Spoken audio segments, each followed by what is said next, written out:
It is the year 2115, and Japan has become the 17th Far East Imperial City Management District, where special rankings are assigned to individuals based on their genetic code and social standing. Our main protagonist, Toru Kazusumi, who is a rank D, prefers to stay below the radar, saying he does not mind being a sheep. One day, he awakens from a bad dream about his sister, and on the way to school with his friend Kyoka Katagiri, they see a crime scene of a man who presumably disappeared due to desert syndrome, or without thinking turning into sand. They meet with Kyoka's brother, called Kiyoma, a tall pompadour-clad man who dislikes Toru and his maid-slash-bodyguard, the short but fierce Shizune Rindu. At school, they compete in a gunfighting exercise with Kyoka winning the girls' block. Not wanting to attract attention, Toru allows Kiyoma to win, but the latter, sensing Toru is holding back, is greatly annoyed. On the way home from school, Toru shares the dream he had about his sister with Kyoka and sees a vision of her on the road, so he chases after her. On the ground where she was, they notice she drew "Help me" using chalk with complex mathematical equations in the background.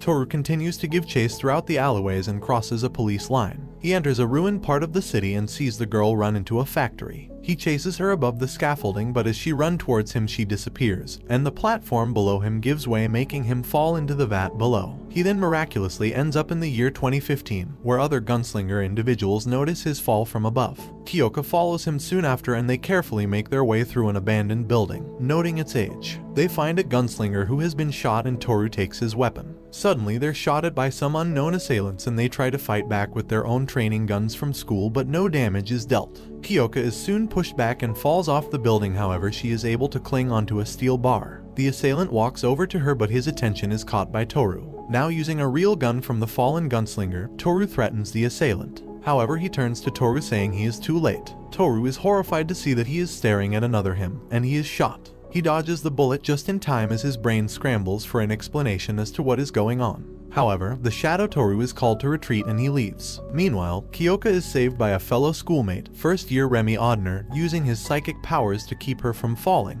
Kyoka and Toru suspect they are in old management district once called Japan, which Remy confirms. Remy brings the two of them back to an advanced facility where they meet Brian Audner, the supervisor. He explains that the lab is publicly called the Melchizedek Corporation.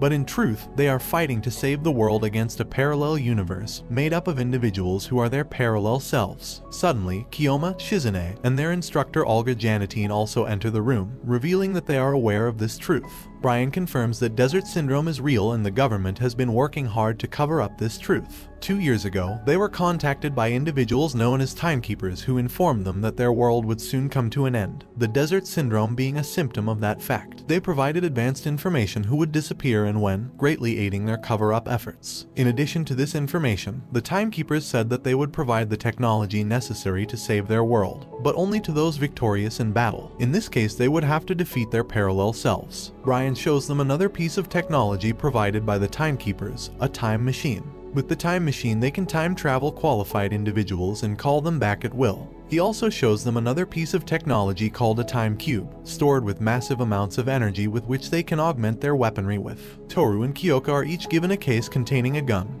and if they open it, it means they accept their role as a combatant or a gunslinger in the coming battles. Later, Olga shows Toru a live video of a degradation which sickens him, but Olga is chased away by Shizune. Toru is unsure of the responsibility thrust upon him, but Shizune says that he should ultimately do what he wants to do, as this should not personally concern him. He later meets with Kyoka and shares the story of how his parents were killed in a car accident. At home, he eventually decides to fight, opening the Gunslinger case and confirming his participation in the battle. Kiyoma picks up Toru and takes him to school, questioning his motives. Toru replies his motives are to save a girl, and Kiyoma shows him pictures of the girl he was chasing. He explains that these are ghosts, remnants of people that sometimes appear on the battlefield. They arrive at the school and Toru heads for the training facility by himself. He receives his combat uniform capable of manipulating gravity, allowing high-speed movements, and protects any strong impacts. He meets Aaron Burroughs, whom Toru recognizes as the gunslinger that was killed the other day. They enter the training facility where they see Kyoka in a gunslinging spar with Remy. Their training proceeds well over the next few days, but during an exercise a mishap causes Remy to accidentally hurl rocks towards a downed Toru and Shizune, and Toru learns he has an ability that allows him to react to things as though they were in slow motion as he saves Shizune. Brian asks Kiyoma if he is sure about Kyoka joining the battle, but he replies that this is something she decided for herself and he trusts in Shizune to watch over her. An alert from the Timekeepers signals them to assemble for the next battle, and they are transported to the year 2015.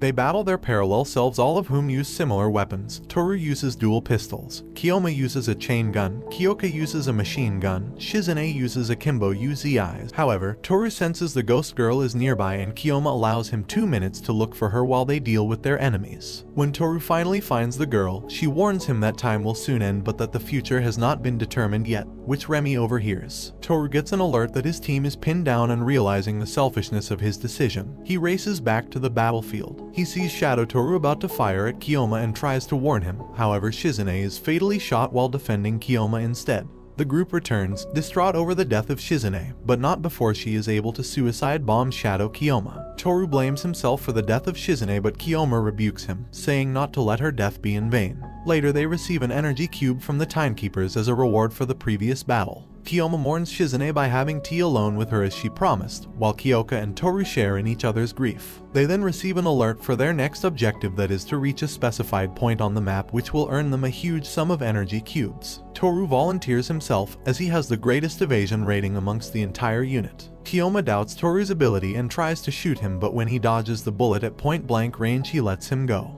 While being transported to the battlefield, Toru tells Kiyoma that ever since his parents died, he never thought he'd ever experience the death of a loved one ever again, and swears to fight for Shizune's sake, which Kiyoma is grateful for. Their plan is to have the rest of their unit distract their parallel selves long enough for Toru to gain leeway to make it to the target point. However, Toru is intercepted by his parallel self, while the parallel Shizune and Olga mutually shoot and kill each other. Meanwhile, Kyoka and Remy are pinned down by parallel Kyoka, but the equilibrium is broken when the parallel Kyoka fires off a high explosive round, stunning Remy and forcing a one-on-one fight between the two Kyokas. Kiyoma appears to support Toru, allowing him to race to the top of the point right behind the parallel Toru. Atop the tower they race towards the objective point, but it appears as though they reach it at the same time, the winner unknown. Toru and his counterpart are transported into a narrow hallway where they have a brief firefight, but the Timekeepers inform them that any further combat would be against the rules. They then open a door to reveal the reward, but Toru is shocked to see Shizune. However, in reality it is a Timekeeper using Shizune's body as a way to communicate. It gives them both energy cubes as they entered the target point at the same time. When Toru asks the Timekeepers what they are exactly, they explain that they are from the future and they have come to save the planet. 10 years from 2015, both their worlds will develop the technology to travel between their worlds, which will eventually lead into an interdimensional war that will result in the destruction of both their planets. The simplicity of this fact leaves Toru in disbelief, but his parallel self says that it is regrettably that simple. How can you care about the lives of others when you yourself are starving? The Timekeeper brings them into a room and shows them videos of the destruction their war would have, and that the degradation phenomenon they experience is because their worlds have no futures. They say the solution is simple. If the existence of both worlds would result in their mutual destruction, then the logical course of action is to have one of the worlds be destroyed. The battles they undertake is to decide which world is to be spared and which world is to be destroyed. The Timekeeper further explains that the year 2015 was chosen because from a quantum standpoint, it is equidistant to both their worlds, making it the fairest battleground. Toru finds the whole idea unacceptable and says there must be a way to avert the conflict without playing this death game, but his parallel self calls him naive and shoots him. However, Toru swiftly dodges it. The Timekeeper restrains them both, reminding them that the game had already ended, and transports them to an unknown time and place. Meanwhile, the rest of the group outside decides to retreat, but they are still under heavy fire from their parallel selves. Remy fights the parallel Lyudmila Ignatova and is initially overpowered by her superior armaments and energy cube upgrades, but he lures her underneath a building, fooling her tracking equipment, and crushes her underneath it. Kiyoma and Kyoka both fend off the parallel Kyoka and Ryo, but the other side's numerical advantage forces them to retreat, where they link up with Mondo Make, a mafia man dual-wielding Tommy guns, but he is injured before he makes it to the transport point. He accepts his fate and continues to fire back, so Kiyoma and Kyoka are forced to leave him behind.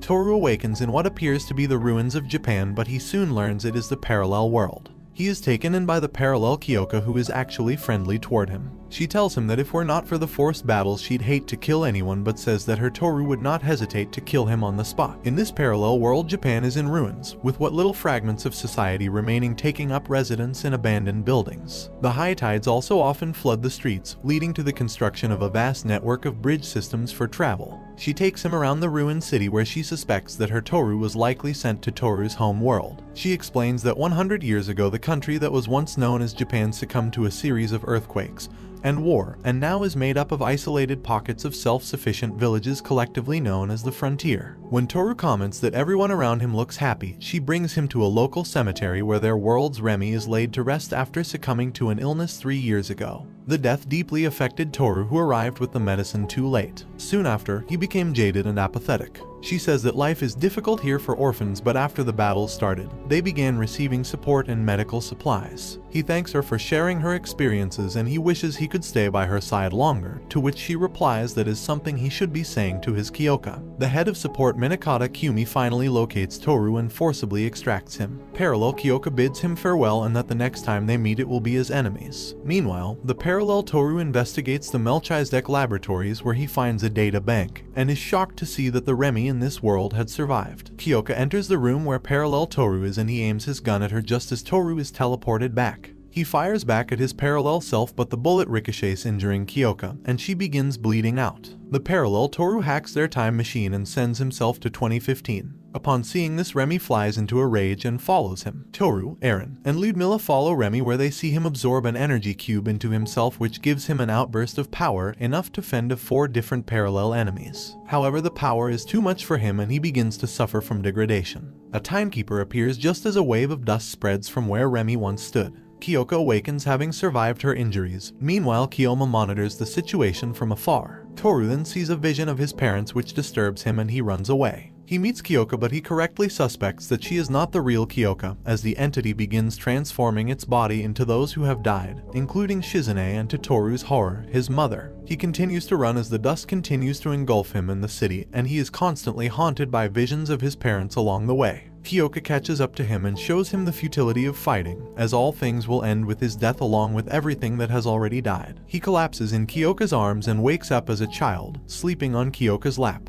He flips through a sketchbook where he sees the girl's "help me" message. The girl then appears before him and they finally have a chance to talk. The girl explains that the dust tornado is a dead end, and that an energy cube does not simply power up objects, but rather accelerates them towards the future, hence the futuristic appearance of some of their weaponry. When Remy took the energy cube into him, the cube merely accelerated his future to where he would become dust, as is the current fate of all humans. The girl shows Toru where everything began, starting with the Heliopause, where they found the technology necessary to mass produce the energy cubes. The cubes were used for military applications, and when the interdimensional machine was created, war ensued. She then explains the concept behind Dead End. The energy cube accelerates a weapon until it becomes perfect. That is, it is self-learning, self-replicating, and can utilize, analyze, and repel all forms of energy. The result is a sand-like form that devours those it conquers, a truly unstoppable force. She also reveals the truth behind the Timekeepers. They are the accumulated psyche of all that have perished due to the Dead End, and their goal is to go into the past to kill those who originally worked on the energy cubes, preventing the Dead End from ever happening. Her purpose in coming into the past was to prevent this from ever happening, but the Timekeepers interfered, leaving her unable to communicate with Toru until now. The energy cubes are linked to the Timekeeper's future, so using it would simply accelerate a person into the Dead End state. But the Gilly says that with her powers she can undo that link. The Timekeeper appears and attempts to dissuade Toru from trusting the girl, but Toru puts his trust into her and hands her an energy cube, but she begins to disappear. Both sides are faced with the awesome power of Remy's Dead End, unable to do anything to stop it, and the parallel Jonathan is killed. Toru reemerges, who comes bearing a plan. The two sides agree to a temporary ceasefire while Brian analyzes the purified energy cube that Toru sent. That night, both sides regroup and rearm themselves. Matsurika comforts Jonathan, who is affected by seeing the death of his parallel self, while Toru receives a call from Kyoka, and they promise to go to school together again in the future. The next day, the two sides hold a briefing. Remy has become the core of the Dead End, and if left alone, will soon end up affecting the temporal axis, or the fabric that holds together spacetime. This will also end up affecting the shadow space, or the space in between worlds that they have been fighting in all along in 2015. Though their initial plan is to eliminate Remy as quickly as possible, Toru wants the opportunity to attempt a rescue first, which his parallel self agrees to. They begin the operation, refusing to be pawns of the Timekeepers. However, Remy summons waves of Zai, his adoptive android caretaker, and the two sides are soon overwhelmed. Many are forced to retreat. Cusackage is killed and both Rakandos perform a suicide attack to fend off a wave of Xyz. This alarms Kumi as she did not anticipate such a quick pace of casualties. The real Zai travels to 2015 and tries to free Remy by self-destructing, but even her death fails to penetrate the protective shell around him. Toru then uses his purified guns, which successfully frees Remy, ending the dead end, and leaving behind a massive energy cube in the sky. However, Brian realizes that they can no longer contact the time axis of 2015, with both sides now presumably trapped. The Timekeeper appears to Toru and taunts him, admitting that although this event was a failure, he and the others will surely make another dead end of their own accord. Toru and Remy are forcibly extracted from 2015 and are returned to the Melchizedek Corporation. However, he is immediately seized and thrown into a cell where he is greeted by Brian, but Toru is surprised to see him together with his parallel self. The two Brian owners explain that after Toru and his parallel self switched places, they were able to communicate with each other and both began planning a way to fight back against the Timekeepers. However, when Toru returned with the purified energy cube, their plans changed. The cube is capable of advancing humanity 100 years, or in the parallel Brian's term, evolve humanity, a fact with which they thank Toru for. But they reveal that for this to succeed, they must eliminate all those capable of surviving time travel, including Kiyoma. Brian explains that Kiyoma's recklessness thus far is a threat to their operations against the Timekeeper. With the purified energy cube, they are now capable of manufacturing as many energy cubes as they wish, and soon they have no need to fear the Timekeepers. Kumi informs Olga of what is happening and frees Toru from his cell, and he fights his way through the facility. He reunites with Kumi, and she explains that Brian was spiteful that Kiyoma was in charge and sought to have the energy cubes for himself to evolve humanity. Toru grits his teeth, saying that it is exactly thinking like that leads to the dead end.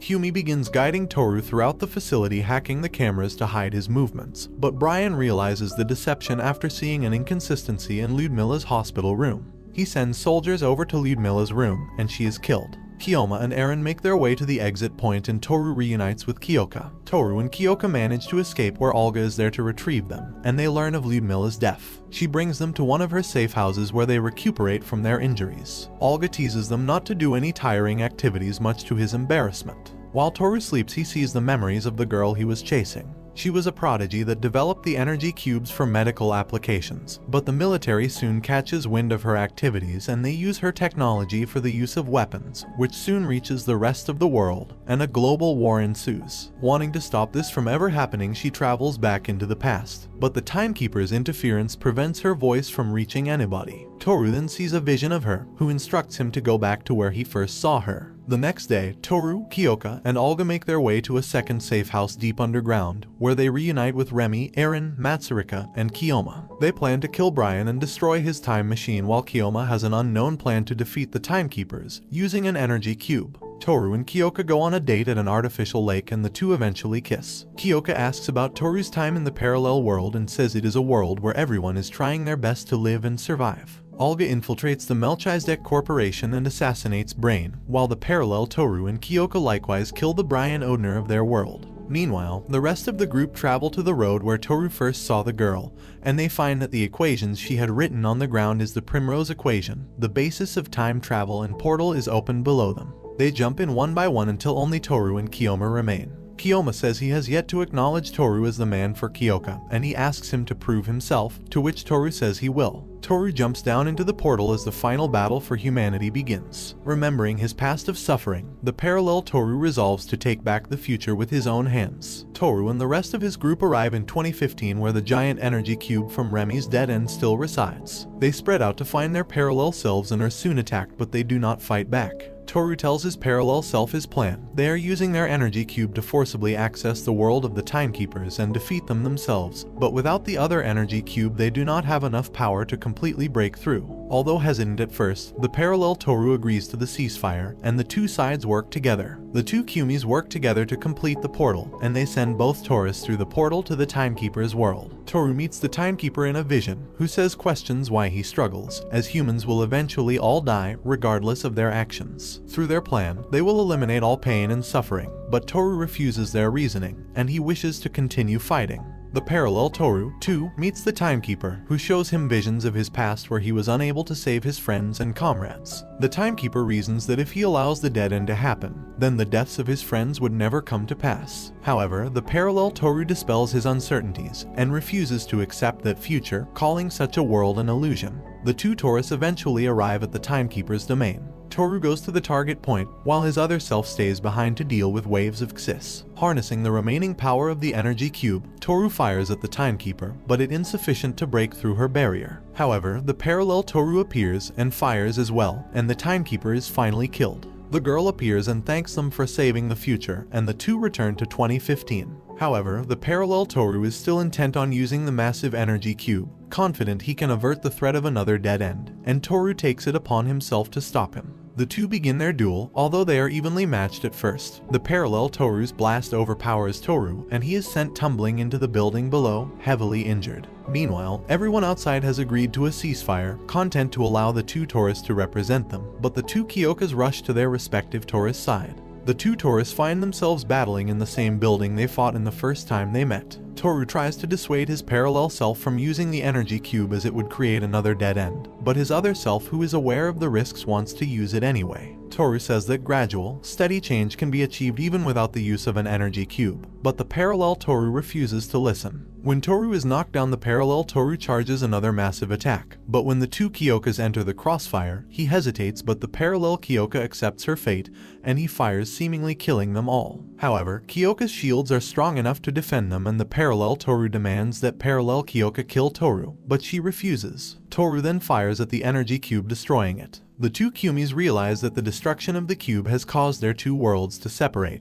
causing them all to disappear one by one to return to their own world. As the two sides say their farewells to their counterparts with whom they have developed respect for, the two pairs of Kyokas and Taurus embrace and everyone turns to dust. Toru finds himself with the girl and learns that her future was saved by his actions. She apologizes that her actions may have been selfish, and if Toru had wished, he could have used the energy cube to see his parents again. But he says that the only thing you can do is keep moving forward. As she does not remember her name, she asks Toru to name her, so he calls her Miki, another reading for the word future, in commemoration of the future she showed him worth fighting for. They return to their own time, and Toru and Kyoka plan to get married someday. It is revealed that Miki was the granddaughter of Toru and Kyoka all along, and they reunite in the end. And this brings the anime to an end. Don't forget to like and subscribe if you enjoyed, and turn on the notification bell so you never miss out on another video. Until next time, take care.